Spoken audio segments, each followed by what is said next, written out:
آپ نے دیکھا کہ اسلام آباد کے اندر 14 اگست کی تقریب تھی اور تعریفوں کے بند باندھے گئے. مقابلہ تھا وزیر اعظم اور صدر مملکت کے مابین.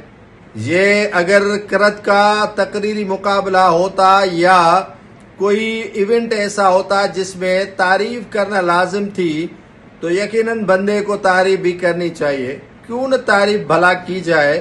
سب کچھ پس پشت ڈال کر تعریف کرنا حق بنتا ہے اس شخص کا جس نے ہمارے ملک کا مورال بلند کیا. لیکن یہاں پر بڑی چس آئی اور بڑا مزہ آیا کہ صدر نے اتنی تعریف کر دی کہ سارے ریکارڈ ہی توڑ ڈالے. آصف علی زرداری صاحب نے فیلڈ مارشل جو ہمارے آرمی چیف ہیں جنرل عاصم منیر صاحب کی اتنی تعریف کی اور ان کے کارنامے گنوائے اور فتح کے حوالے سے بھی بتا دیا اور ان کے جو کردار ہے ان کی اتنی تعریف کی کہ وزیر اعظم بھی شرما گئے. جب باری آئی وزیر اعظم شہباز شریف کی تو اس نے بھی چھکے اور چونکے مارے.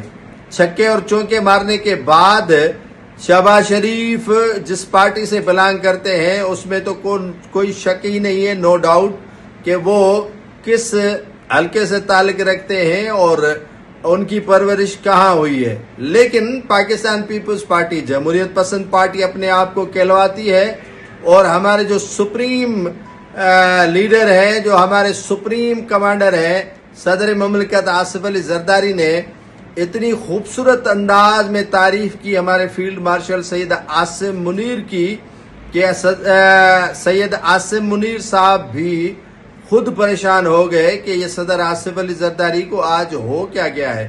لیکن اس طرح کی تعریفیں بنتی ہیں, اس طرح کی تعریفیں کرنی چاہیے. آئندہ کم از کم کوئی بھاشن تو نہیں دے گا پیپلز پارٹی کا رہنما کہ ہم جمہور پسند ہیں, ہم جمہوریت پسند ہیں, ہم جو ہے وہ جمہوریت کو ہی پسند کر کے اور جمہوریت کو ہی آگے لانے کی کوشش کرتے ہیں.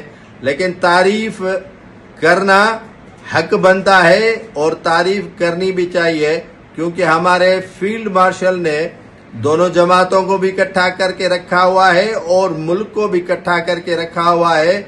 اور جو بیرونی قوتیں ہیں جن کی پاکستان کی طرف میلی آنکھیں ہیں ان کو بھی جو ہے وہ ہمارے فیلڈ مارشل عاصم منیر نے کافی پریشان کیا ہوا ہے اور وہ بھی قوتیں کافی پریشان ہیں.